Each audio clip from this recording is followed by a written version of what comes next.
بتائیے اس جہاد فی سبیل اللہ کے جو فریضہ تھا اور جذبہ تھا اسے ہم نے چھوڑا کہ نہیں چھوڑا؟ جہاد کا نام بھی کوئی لیتا ہے؟ ملک میں جہاد کا نام لینا جرم بن گیا ہے، جہاد کے فضائل بیان کرنا جرم بن گیا ہے، جہاد کے موضوع پر کتابیں دکانوں پہ فروخت کرنا جرم بن گیا۔ جی اس ملک میں جہاد کے موضوع پر کتابیں کتب خانوں میں رکھی نہیں جا سکتی، جرم ہے۔ جہاد کے موضوع پر آپ کتاب لکھ نہیں سکتے ہیں، اسے چھاپ نہیں سکتے ہیں، اسے فروخت نہیں کر سکتے ہیں۔ پھر میرے پیارے پیغمبر نے ٹھیک کہا تھا نا کہ جو قوم جہاد چھوڑ کے دنیا کے پیچھے بھاگے گی اللہ اس قوم کو کیا کرے گا؟ اس سے بڑی ذلت کیا ہے؟ کوئی آدمی میرے باپ کو گالی نکالے،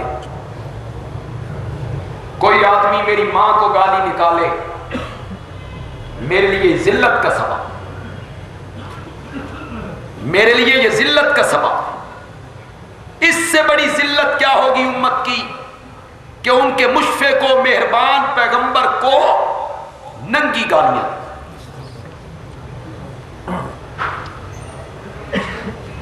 جنگل کے خنزیروں کے خاکے بنا کے اس خنزیر کے جسم پر تمہارے نبی کا نام لکھا ہے، اس سے بڑی ذلت کیا؟ اس ذلت کو عظمت سے بدلنا ہے تو پھر اس کا ایک ہی طریقہ ہے، جاہدوا فی سبیل اللہ، اللہ کے رستے میں کیا کیا جائے؟ یہ قرآن پاک کی آیت ہوئی، اس سے ثابت ہوا کہ انسان کے دل میں ساری محبتوں سے بڑھ کے کس کی محبت ہونی چاہیے؟ اللہ کی اور اس کے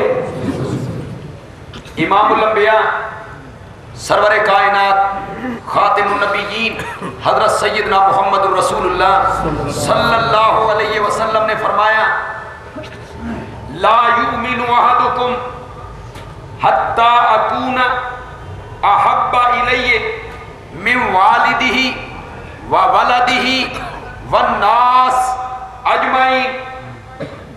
لا یؤمن احدکم، تم میں سے کوئی بندہ اس وقت تک مومن نہیں ہو سکتا حتی اکون، یہاں تک کہ وہ میرے ساتھ زیادہ محبت کرے، من والدہ، اپنے والد، کوئی بندہ اس وقت تک مومن نہیں ہو سکتا جب تک اس بندے کے دل میں میرے ساتھ زیادہ محبت نہ ہو، من والدہ، اپنے والد سے زیادہ، وولدہ، اپنی اولاد سے زیادہ، والناس اجمعین، اور ساری کائنات سے زیادہ۔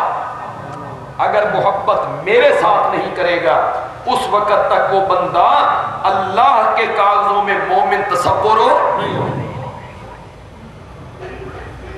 حضرت عمر رضی اللہ تعالیٰ عنہ سے نبی اکرم صلی اللہ علیہ وسلم نے پوچھا فاروق اعظم میرے ساتھ کتنی محبت کرتے ہو؟ اپنے والدین سے زیادہ اور اپنی اولاد سے زیادہ اور اپنے مال سے زیادہ۔ نبی پاک نے فرمایا اور اپنی جان سے بھی زیادہ۔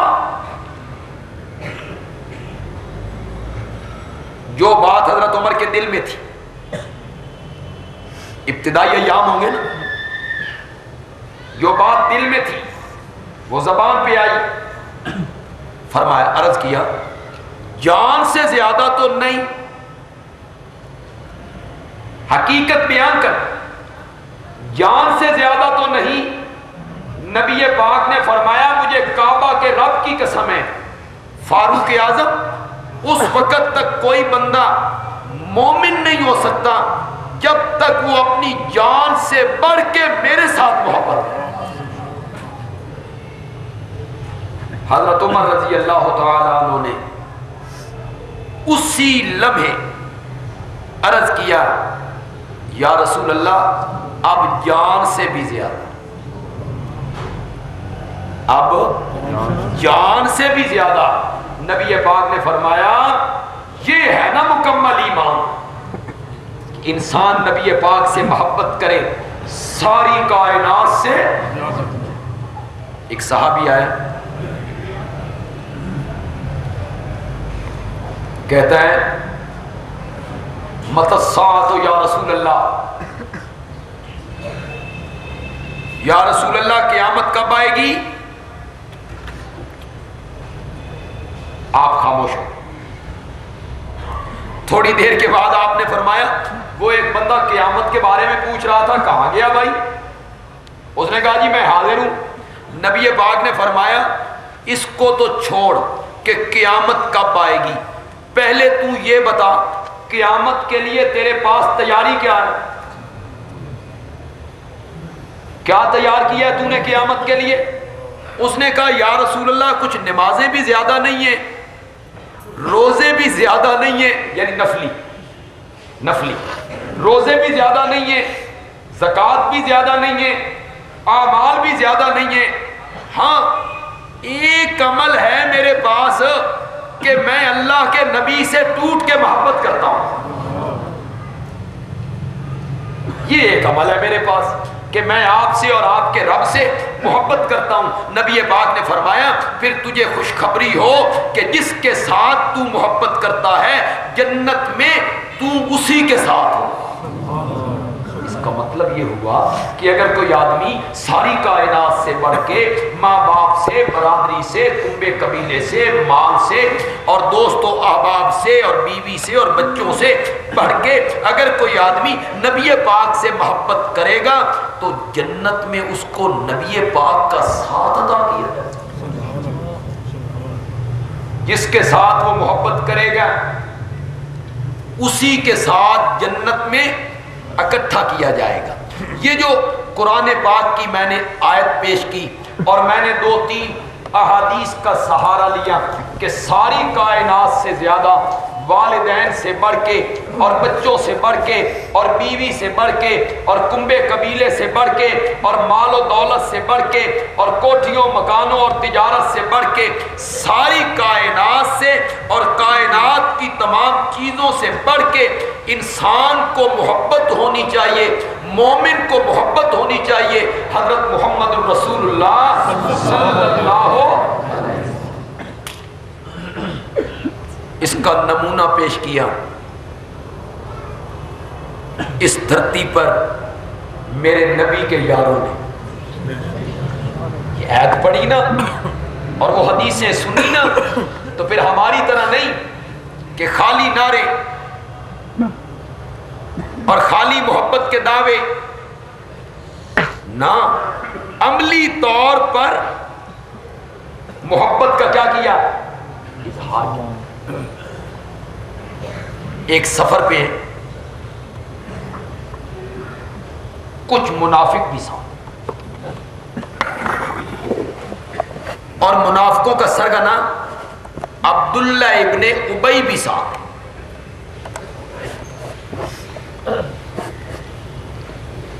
پانی کے ایک معمولی سے مسئلے پر مہاجرین اور انصار کے مابین جھگڑا ہو، قریب تھا کہ تلواریں نکلتی کہ نبی پاک نے معاملہ رفع دفع کروا دیا، بات ختم ہو گئی۔ تو عبداللہ ابن ابی رات کے ٹائم اپنے خیمے میں بیٹھا تو جو اس کے پاس لوگ بیٹھے تھے ان میں بیٹھ کے کہتا ہے انہاں مہاجرہ نو تساں ہی سر تے چڑھا لے، ہم مدینے کے انصار ہیں، مکان ہمارے، زمینیں ہماری، سب چیز ہماری، یہ نہتھے آئے تھے بھوک کے مارے ہوئے، ہم نے انہیں زمینوں میں حصے دیے، کاروبار میں حصے دیے، آج یہ ہمارے خلاف تلوار زنی کرنے پہ لگے ہوئے، آج یہ ہمارا مقابلہ کرنے پہ لگے ہوئے، اگر تم ان کا کھانا پینا بند کر دو تو یہ بھوک سے مریں گے، واپس مکے بھاگ جائیں گے. اور اس نے ایک جملہ کہا گستاخانہ، کہا اب ہم مدینے واپس جا رہے ہیں نا تو عزت والے لوگ مدینے جائیں گے اور ذلیلوں کو ہم مدینے نہیں جانے دیں. گویا کہ اس نے گالی نکالی مکے سے آنے والے صحابہ کو، اور اس نے گالی بکی خود امام الانبیاء صلی اللہ علیہ وسلم کو. عزت والے لوگ اب مدینے جائیں گے اور ذلیلوں کو ہم مدینے نہیں جانے دیں گے. نبی پاک کا ایک صحابی ہے، ابھی بچپن کی منزلیں عبور کی ہیں، زید ابن ارقم. اتفاقی طور پہ اس نے عبداللہ ابن ابی کی یہ بات سن لی. اس نے آ کے اپنے چچا کو بتائی، چچا نے نبی پاک کو بتائی، زید کو طلب کر لیا گیا. یہ بات عبداللہ ابن ابی نے واقعی کہی ہے کہ ان کا کھانا پینا بند کر دو اور یہ ذلیل ہیں اور ہم ان کو مدینے میں داخل نہیں ہونے دیں؟ زید ابن ارقم نے کہا جی بالکل عبداللہ ابن ابی نے یہ بات کی ہے. نبی پاک نے عبداللہ ابن ابی کو طلب کر لیا. ہاں بھائی آپ نے یہ بات کی ہے کہ یہ ذلیل ہیں، ان کو مدینے میں ہم داخل نہیں ہونے دیں گے؟ اس نے کہا جی من رب دی سو میں یہ گل نہیں کیتی، اے تساں چھوڑ دی گل من لئیے، میری چٹی داڑھی ویکھو، میں قسم اٹھا رہا ہوں یہ لڑکا ہے. اس بچے کی بات مان کے میں مدینے کا چودھری اور ایک قبیلے کا سردار، آپ نے میری توہین کر دی. ایک بچے کی بات مان کے نبی پاک نے زید ابن ارقم کو جھٹلا دیا،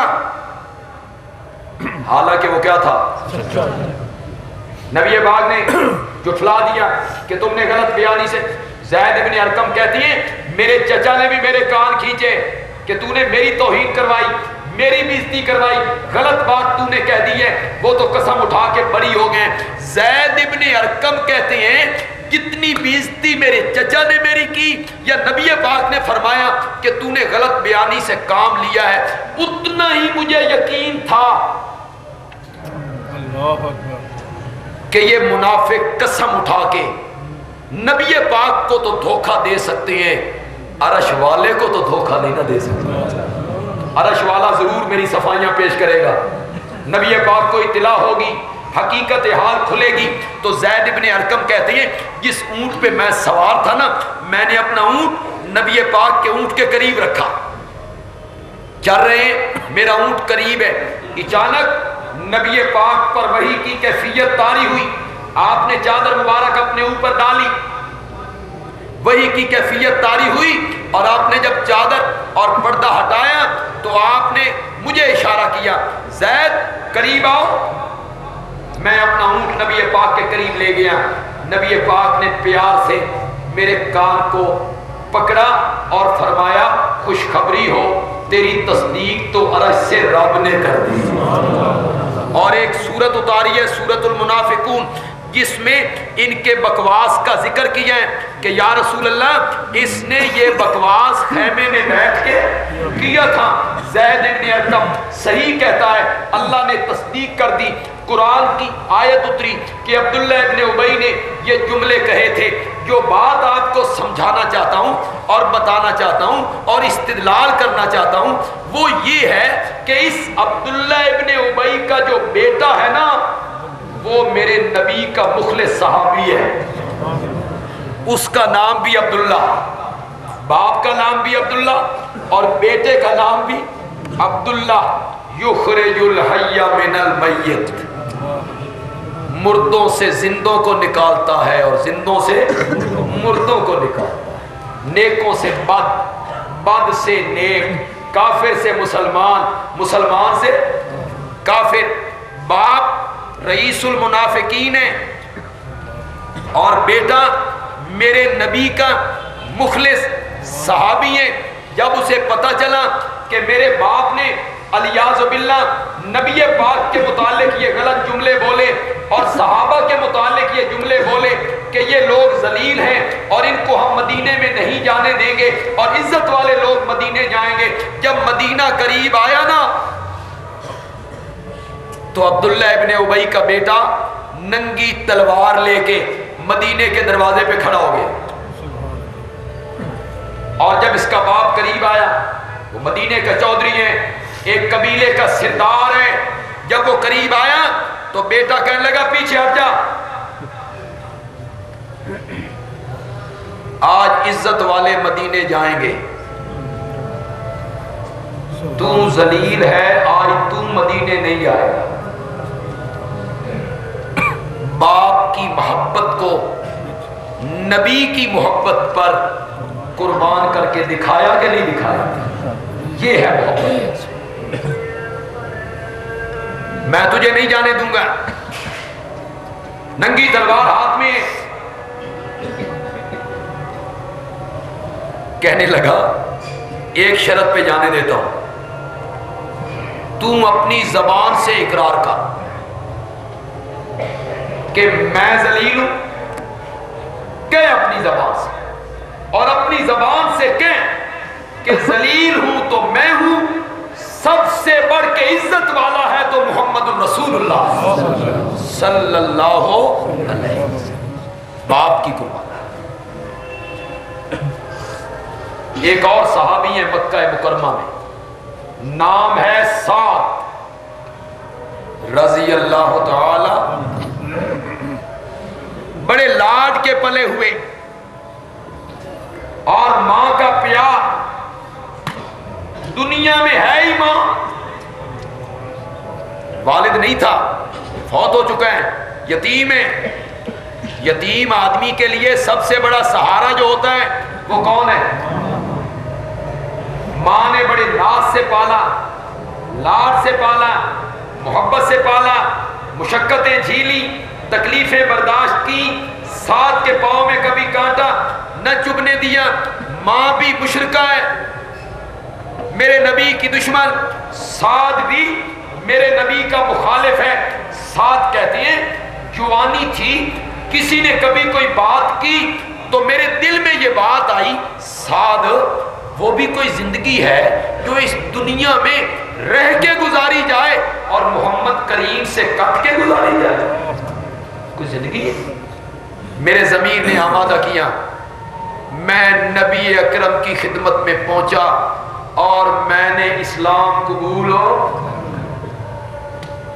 ماں کو پتہ نہیں، جب اطلاع پہنچی میری ماں تک کہ سعد ایمان قبول کر چکا ہے، تو اسے بڑا ناز تھا نا بیٹے کی محبت پر، اسے بڑا ناز تھا نا کہ بیٹا میرے سوا رہ نہیں سکتا، اسے بڑا ناز تھا نا کہ بیٹا میرے پاؤں میں کانٹا چبھے تو بیٹا برداشت نہیں کر سکتا، ساری دنیا سے بڑھ کے وہ مجھے چاہتا ہے، میرے ساتھ محبت کرتا ہے۔ چنانچہ عرب کے رواج کے مطابق وہ دھوپ میں بیٹھ گئی، سر کے بال کھول لیے اور اعلان کیا جب تک سعد واپس اپنے دین میں نہیں آئے گا میں اس وقت تک چھاؤں میں نہیں آؤں گی۔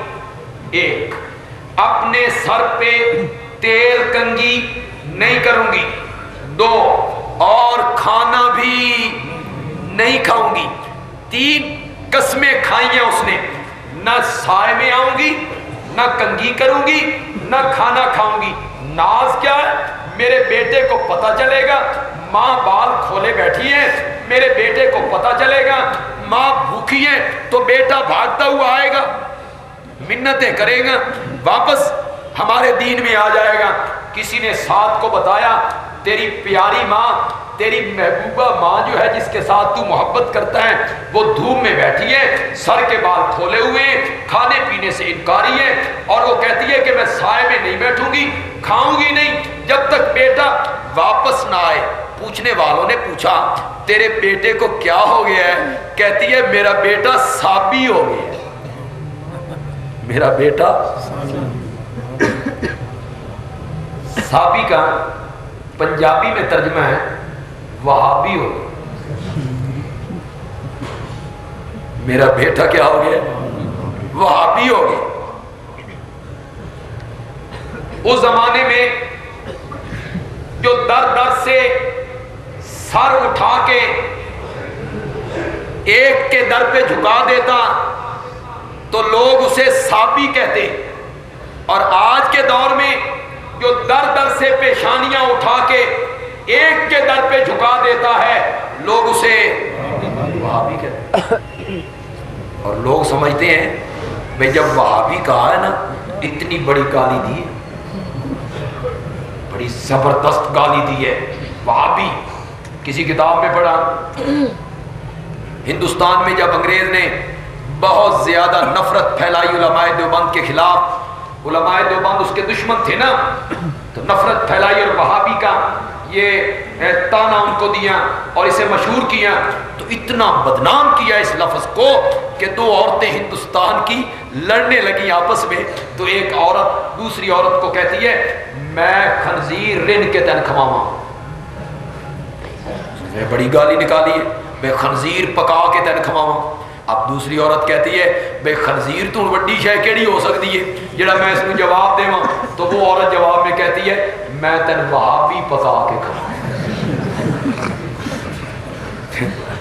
میں تین۔ تو وہ لوگ سمجھتے ہیں بیچارے بھائی وہابی کا جو لفظ ہے نا یہ کوئی بہت بڑی گالی ہے، حالانکہ وہاب نام ہے کس کا؟ ربنا لا تزغ قلوبنا بعد إذ هديتنا وهب لنا من لدنك رحمة إنك أنت الوهاب۔ ایک دفعہ کہو إنك أنت الوهاب، بے شک تو ہی ہے وہاب، مبالغے کا صیغہ، دینے والا نہیں، مبالغے کا صیغہ، بہت دینے والا۔ وہاب کس کو کہتے ہیں؟ بہت دینے والا۔ حضرت زکریا نے کہا تھا رب حبلی، اسی سے حبلی من لدنک رحم، رب حبلی من لدنک ذریۃ طیبہ، مولا میرے تے نہ قوت نہ طاقت نہ ہمت بیوی بانجے، اپنیاں رحمتاں نال پتر بھیج، حبلی حبلی، اسی سے نکلا انک انت الوہاب۔ یہاں سمجھدار لوگ بیٹھے ہیں، پڑھے لکھے ہیں، نوجوان ہیں، دیکھیں پاکستان ملک کا نام ہے، اس کے ساتھ آپ یہ لگا دیں نسبت کی، پاکستانی کیا میں نہ بنے گا؟ لاہور شہر کا نام ہے، لاہوری لاہور میں رہنے والا، فیصل آباد اس کے ساتھ آپ یہ نسبت کی لگائیں فیصل آبادی، فیصل آباد میں رہنے والا، اسلام آباد اسلام آبادی، اسلام آباد میں رہنے والا۔ اگر وہاب اللہ کا نام ہے تو پھر وہابی کا معنی ہوگا اللہ والا۔ منظور جے کہ کون ہی منظور؟ مزہ نہیں آ گیا؟ دشمن کہہ رہا ہے واہ میرے اللہ، دشمن تھا کچھ اور بھی کہہ سکتا تھا، واہ میرے اللہ قربان جاواں تیری رحمتاں تے، دشمن کی زبان سے ہمارے لیے نکلوایا اللہ والے، دشمن کی زبان سے نکلوایا کہ یہ لوگ کون ہیں؟ اس زمانے میں کیا کہتے تھے کہ یہ کیا ہو گیا؟ میرا بیٹا صابی ہو گیا، بے دین ہو گیا، واپس اپنے دین میں نہیں پلٹے گا تو کھاؤں گی نہیں، سائے میں نہیں جاؤں گی، کنگھی نہیں کروں گی۔ حضرت سعد آئے، سنیے گا، ماں تھی نا، ماں ہے نا، ماں کی ممتا ہے نا، شفقتی ہے نا، پیار ہے نا۔ حضرت سعد آئے، ماں جی کیا بات ہے، کھانا کھائیے، سائے میں آئیے، سر پہ چادر لیجئے کہ میں اس وقت تک سائے میں نہیں آؤں گی، کھانا نہیں کھاؤں گی، سر پہ چادر نہیں اوڑھوں گی جب تک تو دو میں سے ایک کا انتخاب نہ کرے، ایک طرف میں ایک طرف تیرا نبی، یا مجھے چھوڑ دے یا انہیں چھوڑ دے۔ کتنا مشکل مرحلہ ہوگا، کتنا مشکل مرحلہ ہوگا، خدا کی قسم ہم کہہ سکتے ہیں، بیان کر سکتے ہیں، سن سکتے ہیں۔ اس کی تہ میں اتر کے دیکھیے، ایک بیٹا ہے، یتیم ہے، ماں نے پالا ہے، ماں سے محبت ہے، ماں سے پیار ہے، آج اس ماں کو اور نبی پاک میں سے ایک چیز کو چننا ہے۔ سعد نے ایک لمحے کے لیے سوچا، ایک طرف 18 سال کا رشتہ ماں نے پالا، بچپن، لڑکپن، جوانی میں قدم رکھا ہے میں نے، ایک طرف 18 سال کا تعلق اور دوسری طرف چند لمحوں کا تعلق، ایک طرف خون کا رشتہ، دودھ کا رشتہ، دوسری طرف روح کا رشتہ، لیکن ایک لمحہ ضائع کیے بغیر حضرت سعد کہتی ہیں ماں یہ تو بتا تیرے جسم میں روحیں کتنی ہیں؟ کہ ایک فرمایا مجھے کعبہ کے رب کی قسم ہے اگر تیرے جسم میں 100 روحیں ہوتی ایک ایک کر کے تڑپ تڑپ کے نکل جاتی، میں وہ برداشت کر سکتا ہوں، محمد کا دامن نہیں چھوڑ سکتا۔ صحابہ اس رمز کو سمجھ گئے تھے، انہوں نے نبی پاک پر باپ قربان کیا، انہوں نے نبی پاک پر اپنی مائیں، میں تجھے تڑپتا ہوا دیکھ سکتا ہوں، ان کے دامن کو نہیں چھوڑ سکتا ہوں۔ ماں نے کہا ساتھ کیا کہہ رہے ہو؟ ہوش کے ناخن لو، میں ماں ہوں، ماں میں تیری ماں ہوں، تے ماواں ٹھنڈیاں چھاواں، ماواں ٹھنڈیاں چھاواں۔ یہ ان سے پوچھو جن کے سر سے ماں کا سایہ اٹھ گیا ہے، جن کے پاس ماں کی نعمت موجود ہے نا انہیں احساس نہیں ہوتا۔ یہ ان سے پوچھئے جن کے پاس ماں والی نعمت نہیں ہے، بے غرض محبت۔ نوجوانوں باپ کا احترام کیا کرو، لیکن سب سے زیادہ خدمت جو ہے وہ کس کی کرنی ہے؟ باپ کا احترام کرنا ہے لیکن خدمت ماں کی کرنی ہے۔ 7 حج کروائے تھے، 7 حج کسی بندے نے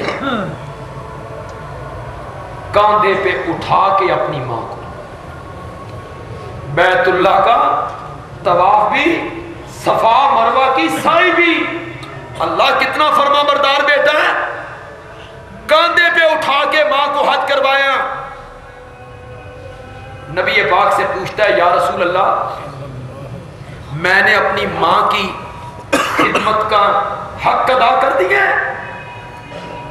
نبی پاک نے فرمایا ابھی تو اس تکلیف کا بھی تو نے حق ادا نہیں کیا جو تجھے جنتے ہوئے ماں نے اٹھائی تھی۔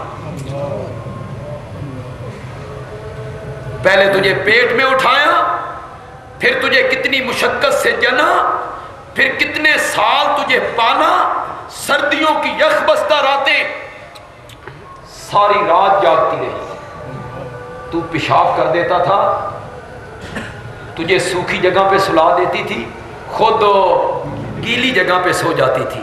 جو تو کبھی بیمار ہو گیا ساری رات اس کو نیند نہ آئی، جو دکان میں واپس گھر آنے میں تجھے کبھی دیر ہو گئی، رات کے 12 بجے تک تیرا راستہ تکتی، تیرے لیے دعائیں مانگتی رہی، تیرے لیے دعائیں، بے لوث محبت ہے ماں کی، بے غرض۔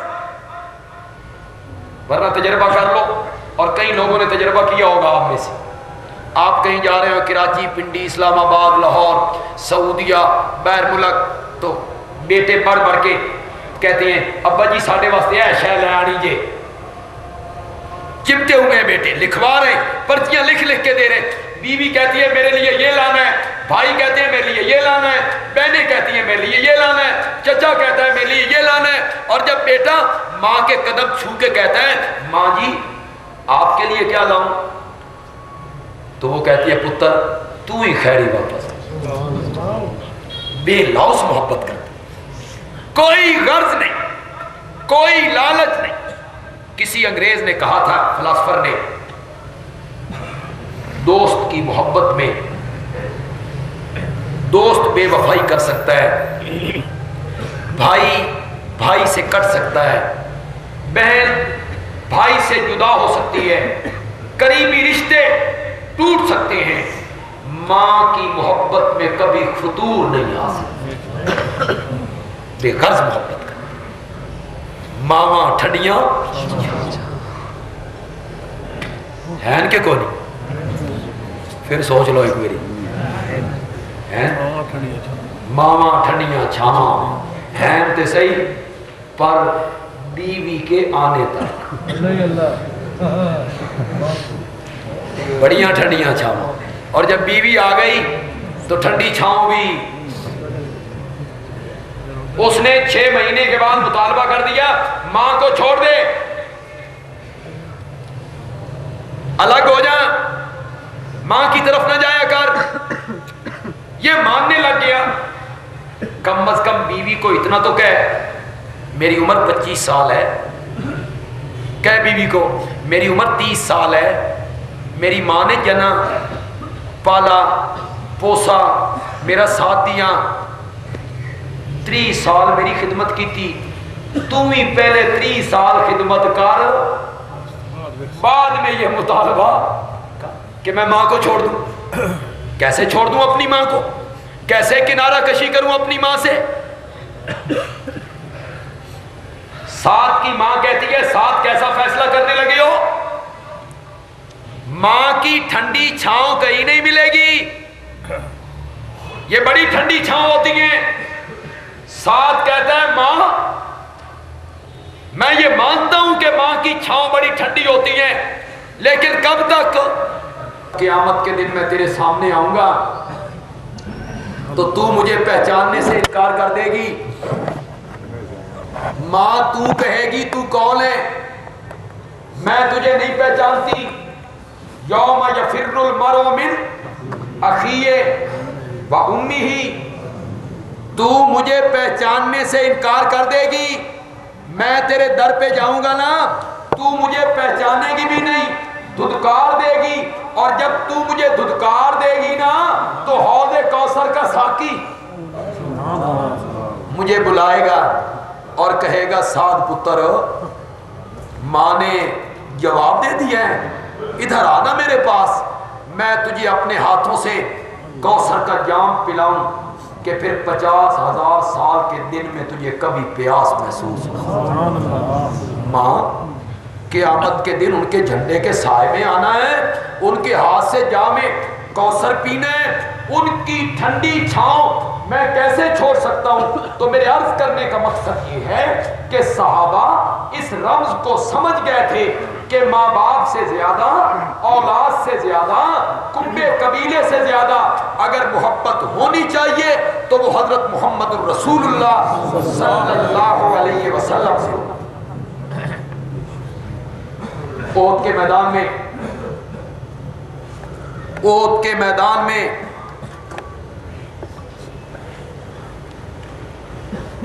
نبی پاک کے ایک ہم شکل صحابی مصعب ابن عمیر رضی اللہ تعالیٰ عنہ شہید ہوئے نا، تو ان کی شکل نبی پاک سے ملتی جلتی تھی، تو شیطان نے افواہ اڑا دی قد قتل محمد، کہ نبی پاک کیا ہو گئے؟ شہید ہو گئے۔ تو یہ خبر اڑتے اڑتے مدینے پہنچی نا، کوہرام مچ گیا، مدینے کی عورتیں مدینے سے باہر نکل پڑی، احد کے میدان کی طرف بھاگتی ہوئی آ رہی ہیں۔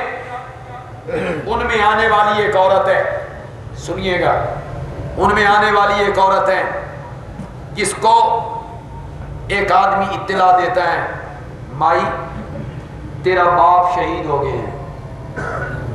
ایک بیٹی کو یہ اطلاع ملے کہ میرا باپ شہید ہو گئے ہیں، اس نے یہ خبر سنی، نہ روئی، نہ چلائی، نہ گھبرائی، اور خبر دینے والے کو کہتی ہے ما فعل برسول اللہ صلی اللہ علیہ وسلم، مجھے باپ کی شہادت کی خبر دینے والے مجھے یہ بتا میرے نبی کا کیا؟ خبر دینے والے نے کہا تیرا شوہر بھی شہید ہو گئے ہیں، تیرا سرتاج بھی شہید ہو گئے ہیں۔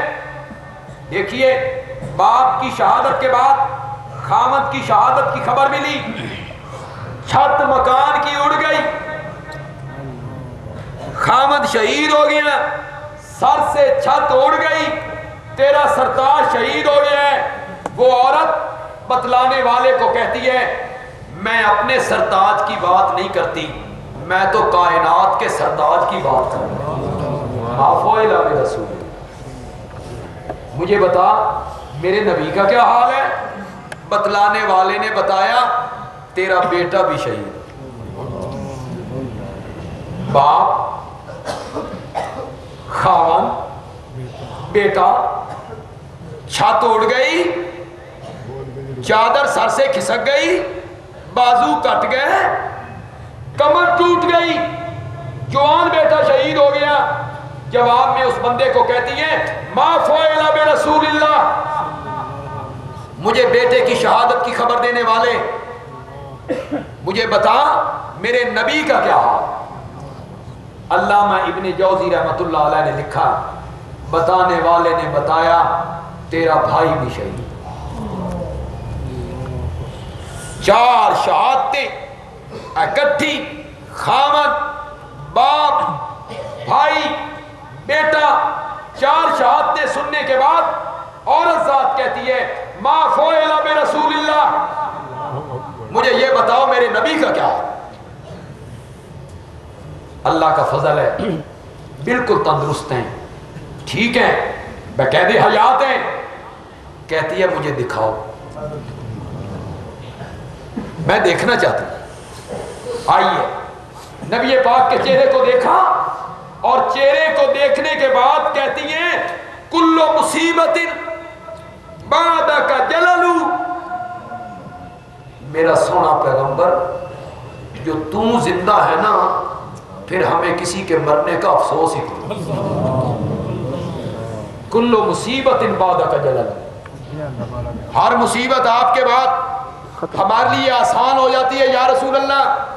صحابہ نے یہ رمز سمجھ لی تھی کہ نبی پاک کی ذات اقدس، اس کے ساتھ اتنی محبت اور پیار ہونا چاہیے کہ اس پر ماں باپ کو، اولاد کو، بال بچوں کو، مال کو، اسباب کو، عزتوں کو، حتیٰ کہ آخر میں جان تک کو قربان کرنا پڑے تو اس مومن کو یہ قربانی دینی، یہ ہے ایمان کا تقاضا، یہ ہے ایمان کا تقاضا۔ اپنے دلوں کو ٹٹولیے گا۔ اتنے میرے واز کے بعد کیا یہ جذبہ اب آپ کے دل میں پیدا ہوا یا نہیں ہوا؟ شور سے بول۔ کل کلا اگر ضرورت پڑے کہ نبی پاک کے ناموس کے لیے، آپ کی حرمت کے لیے، آپ کی عظمتوں کے تحفظ کے لیے، آپ کی عزت کی حفاظت کے لیے ہمیں اپنے والدین کو، اولاد کو، کاروبار کو، تجارت کو، عزت کو، حتیٰ کہ جان کو قربان کرنے کا وقت آ جائے تو ہم سب اس کے لیے تیار ہیں، ہم سب اس کے لیے۔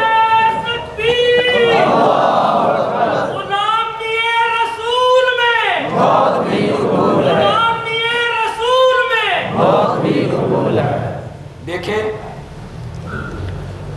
اس سے بڑی زیادتی کو نہیں ہو سکتی۔ میں نے آج جمعے میں بھی کہا، آج یہاں بھی کہنا چاہتا ہوں، اس سے بڑا ظلم کوئی نہیں۔ ماں باپ کیا ہوتے ہیں، اولاد کیا ہوتی ہیں، کنبہ قبیلہ کیا ہوتا ہے، ایک مومن کے لیے اور ہم سب کے لیے سب کچھ ہے تو ہمارا نبی ہے۔ یہودیوں نے، غیر مسلموں نے بڑی عجیب جگہ پہ ہاتھ رکھا۔ پہلے وہ جو کچھ کرتے رہے، مجاہدین کے خلاف کرتے رہے، قرآن کے اور آگ کی بھی توہین ہوتی رہی، اسلام کو بدنام کرنے کی سازشیں ہوتی رہی، مسلمانوں کو دہشت گرد، انتہا پسند کہنے کی سازشیں ہوتی رہی۔ انہوں نے بے حیائی کے، فحاشی کے، بے راہ روی کے جتنے سامان تھے وہ سارے ہمارے ملک میں عام کیے۔ دروغ برگردن راوی. کسی نے بتایا کہ یہ ڈش انٹینا امریکہ میں 1 لاکھ کا، ہمارے یہاں 2 لاکھ. انہوں نے کہا ہے یہ ان ملکوں میں پہنچاؤ مسلمانوں کے پاس، 2000 ان سے لو، 98,000 ہم سے. گھر گھر بے حیائی، گھر گھر ناچ گانا، ضمیر مردہ ہو جائے. پتہ نہیں آپ نے رات میں اس نئی پود کو دیکھا یا نہیں دیکھا. میں رات ایک جلسے سے خطاب کر کے واپس لوٹا تقریباً 11:30 بجے، تو میں نے یہ منظر گلیوں میں سڑکوں پہ دیکھا، پھر اپنے گھر کے باہر مسجد پہ آ کے بھی یہ منظر دیکھا. نوجوان ہیں ہمارے، ناچ رہے ہیں، تھرک رہے ہیں، خوشیاں منا رہے ہیں، ریکارڈنگ ہو رہی ہے، لاؤڈ سپیکر لگے ہوئے ہیں، فوش گانے ہیں. کس کی خوشی منا رہے ہو کہ غیر مسلموں نے ہمارے نبی کو گالیاں نکالی؟ غیرت کرو. اور نوجوانوں، بچوں، کل کی باغ ڈور آپ کے ہاتھ میں. اس بے راہ روی کو چھوڑ دو. اس قوم کی ڈور آپ کے ہاتھ میں ہے. اپنی اصلاح کرو، بے راہ روی کو، بے حیائی کو اور غیر مسلم کی تہذیب کو چھوڑ دو. نئی تہذیب کے ہیں انڈے گندے، اٹھا کر پھینک دو باہر گلی میں. مت جاؤ اس طرف. انہوں نے ہمارے ضمیر کو مردہ کر. میوزک کے کئی لوگ یہاں ہوں گے، یہاں سے مراد معاشرہ ہے، جو کہتے ہیں موسیقی روح کی غذا ہے. نوجوانوں، موسیقی تیری روح کی غذا نہیں، تیری روح کی غذا قرآن ہے. یہ غذا الا بذکر اللہ تطمئن القلوب. سنو، اللہ کے ذکر کے ساتھ دل اطمینان پاتے ہیں. اور ذکر کیا ہے؟ انا نحن نزلنا الذکر وانا لہ. یہ ذکر ہے. تیری غذا تو یہ تھی، تیری روح کی غذا تو یہ تھی. تجھے غیر مسلموں نے پڑھایا موسیقی روح کی غذا ہے. تیرے ہاتھ سے تلوار لے کر بلے تیرے ہاتھ میں دے دے، کھیل. طاؤس و رباب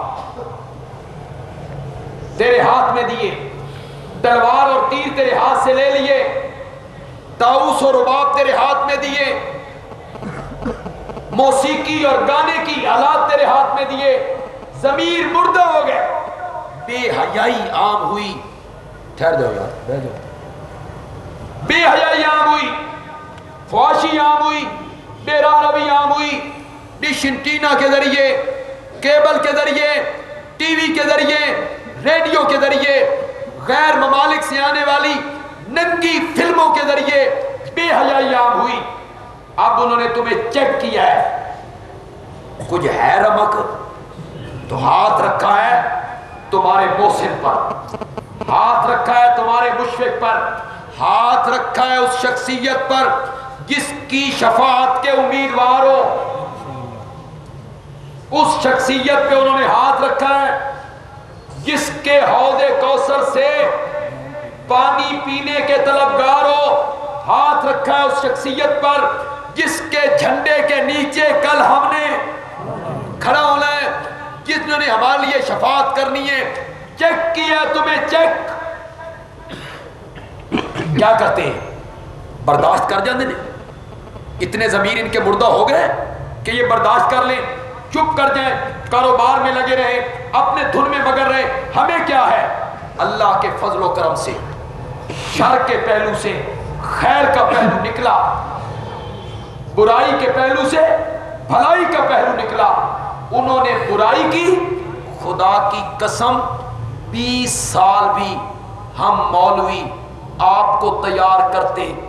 اتنا روحانی جذبہ عام میں پیدا نہیں ہو سکتا تھا جتنا ان چند دنوں میں پیدا ہو۔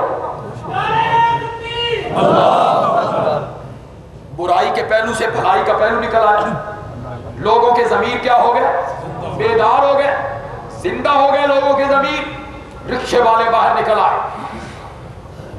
ریڈیو والے باہر نکل آئے، کوچ وال باہر نکل آئے، کالج کے لڑکے باہر نکل آئے، سکول کے طالب علم باہر نکل آئے، فقیر باہر نکل آئے، مزدور باہر نکل آئے، حتیٰ کہ ساحل سمندر پہ مچھیروں نے کشتیوں کے ذریعے احتجاج کیا۔ سمندر کے اندر مچھیروں نے احتجاج کیا، علماء باہر آئے، سیاسی لوگ باہر آئے، ساری جماعتیں باہر آئیں۔ غیر مسلموں کو، یہودیوں کو، عیسائیوں کو اس بات کا ہم نے احساس جتایا اور آئندہ ہم نے احساس دلانا ہے کہ ہمارا ضمیر زندہ ہے، ہم ہر چیز برداشت کر سکتے ہیں، اپنے نبی کی توہین برداشت نہیں کر سکتے۔ ہمارا یہ مطالبہ ہے۔ دیکھیں، میں نے جمعے پہ بھی کہا، آج یہاں پھر کہنے لگا کہ جو کام کرنے حکومت نے، اسلامی ممالک نے، وہ کام یہ ہے کہ وہ ان ممالک کے ساتھ سفارتی اقتصادی تعلقات جو ہیں وہ ختم کریں۔ یہ انہوں نے کہا، ہم نے دباؤ ڈالنا ہے اپنی حکومت پر کہ ہمارا یہ مطالبہ ہے کہ ان ممالک کے ساتھ سفارتی اقتصادی تعلقات کیا کر دیے جائیں؟ ختم کر دیے جائیں۔ ایک کام ہے ہمارا، اور یہ ہے اصل احتجاج۔ اصل احتجاج یہ ہے، یہ کر کے دکھائیے کہ جن ممالک نے یہ کرتوت کیے اور کارٹون چھاپے، ان کی مصنوعات کا بائیکاٹ کیا۔ یہ ہے، سڑکوں پہ نعرے لگاتے رہے اور ان ممالک کی چیزیں استعمال بھی کرتے رہے۔ یہ کیا احتجاج؟ یہ منافقت ہے، یہ دوغلی پالیسی۔ تو ہمیں ان ممالک کی مصنوعات کا کیا کرنا چاہیے؟ بائیکاٹ کرنا چاہیے۔ اور تیسری چیز، ہمیں اپنے دل میں نبی پاک کی محبت کو اجاگر کرنا چاہیے، اور وہ اس طرح ہوگا کہ ہمیں اپنی عملی زندگی، وقت ہے اب غیر مسلموں نے یہ وقت فراہم کر دیا ہے، شر کے پہلو سے خیر کا پہلو نکلنے لگا انشاءاللہ۔ انہوں نے تو پتہ نہیں کس نظریے سے کیا، لیکن ہو سکتا ہے اللہ ہمارے حق میں اس کو بہتر کر دے کہ اس ضمن میں، اس راستے پر چلتے ہوئے ہم یہ عہد کریں کہ ہم اپنی عملی زندگی نبی پاک کی فرما برداری میں گزاریں گے۔ ہو سکتا ہے ہمارے نوجوان درست ہو جائیں، ہو سکتا ہے اس قوم کے تاجر، اس قوم کے ٹیچر، اس قوم کے عالم، اس قوم کے مزدور، اس قوم کے افراد، یہ سارے جو ہیں صحیح ہو جائیں، اللہ شر کے پہلو میں سے خیر کا پہلو نکالیں۔ نوجوانوں، میں ہاتھ تو نہیں کھڑا کروانا چاہتا، نہ میری یہ عادت ہے، میں یہاں جو ہاتھ بھی کھڑا کرواؤں گا آپ دونوں ہاتھ یوں کر دیں گے، مجھے پتہ ہے، یوں آپ کر دیں گے، پھر آپ اس پہ عمل نہیں کریں گے، آپ بھی گناہگار ہوں گے، میں بھی گناہگار ہو جاؤں گا۔ میں آپ سے ہاتھ کھڑے نہیں کروانا چاہتا۔ وہ اللہ جو دلوں کے راز بہتر جانتا ہے، اپنے اللہ سے دل میں یہ وعدہ کر لیجئے، اپنے اللہ سے، نوجوانوں تم سے خاص کر کے مخاطب ہوں، اپنے اللہ سے دل میں یہ وعدہ کر لیجئے کہ آئندہ زندگی میں کسی غیر مسلم کی، ہندوانہ کوئی تہذیب ہو، عیسائیوں کی کوئی تہذیب ہو، یہودیوں کا کوئی دن ہو، ہم غیر مسلموں کی کسی تہذیب میں حصہ نہیں لیں گے۔ اپنے اللہ سے وعدہ کریں، نوجوان وعدہ کریں۔ یہ بسنت، یہ مسلمانوں کا تہوار، یہ میرا تھنریز مسلمانوں کا تہوار، یہ بسنت کوئی آپ کا تہوار ہے؟ ہندوانہ تہوار ہے، اور ایک گستاخ رسول کی خوشی میں یہ سب کچھ منایا جاتا ہے۔ لہذا نوجوان اپنے رب سے یہ وعدہ کریں کہ جن غیر مسلموں نے ہمارے نبی کی ذات پر اور عظمتوں پہ حملے کیے، ہم ان کے رویے کو ترک کریں گے۔ ٹھیک ہے بھائی؟ اللہ تعالیٰ عمل کی توفیق عطا فرمائے۔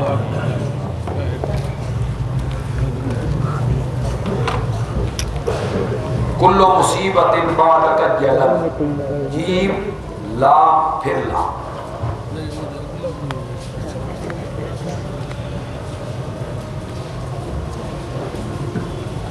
ایک سوال ہے کہ 16 سال کا بچہ جماعت کرا سکتا ہے یا نہیں؟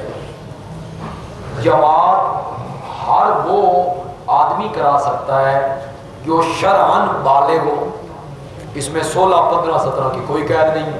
اگر وہ بالغ ہے اور بلوغت کی علامتیں ظاہر ہیں تو پھر وہ نماز کروا سکتا ہے۔ الحمدللہ رب العالمین۔ کل بھائی تحریک جو چل رہی ہے ناموس رسالت کی، عصر کے بعد کل 1 بلاک کی مسجد سے عصر کی نماز کے بعد مظاہرہ ہوگا جی، تمام حضرات اس میں شریک ہوں۔